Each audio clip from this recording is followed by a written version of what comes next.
Un primo confronto in Regione Veneto sulla Via del Mare, di fronte alla vicepresidente Elisa De Berti e all'assessore al bilancio Francesco Calzavara, che hanno illustrato le tempistiche. Non c'erano però tutti i sindaci interessati ai lavori per la Via del Mare, la strada a pagamento fra il casello autostradale sulla A4 di Meulo e le porte di Jesolo Paese, da creare per far raggiungere più velocemente le spiagge del litorale. Pende sempre infatti un ricorso al TAR annunciato dai comuni trevigiani di Roncade, Sidè e Monastiere e quelli veneziani di Meulo e Fossalta di Piave. In pratica 5 di quelli interessati al tracciato dell'opera, ma la mediazione è già partita per garantire la realizzazione di un'arteria invocata da anni dagli operatori turistici di Jesolo e Cavallino Treporti, e oltre a loro erano presenti le amministrazioni di San Donà di Piave, Musile e San Biagio, mentre la sindaca di Erclea era assente perché influenzata. Le tempistiche non sono ampie perché non parleremo di quest'opera per tanti anni. Entro 4 mesi il progetto definitivo dovrà essere completato. Tutte le autorizzazioni e l'approvazione della progettazione, perché comunque dovrà passare in CIPES, dovranno essere concluse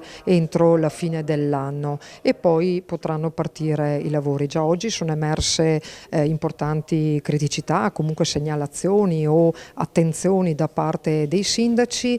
Adesso il concessionario con le strutture regionali e gli uffici tecnici di tutti i comuni interessati dall'opera inizieranno le riunioni. Insomma, i prossimi 4 mesi saranno importanti e spero nella collaborazione da parte di tutti, ma non servirà solo la collaborazione da parte dei comuni, ma anche le associazioni di categoria e tutti gli operatori turistici del litorale. L'incontro in regione è servito per aggiornare i sindaci su tempi e attività previste dall'iter tecnico-amministrativo. I pedaggi proposti non prevedono caselli, ma un sistema di riconoscimento telematico attraverso portali posti sull'intera carreggiata, dove saranno installate apparecchiature che rileveranno le targhe di ogni veicolo in transito, trasmettendoli al sistema centrale che individuerà proprietario e costo del pedaggio.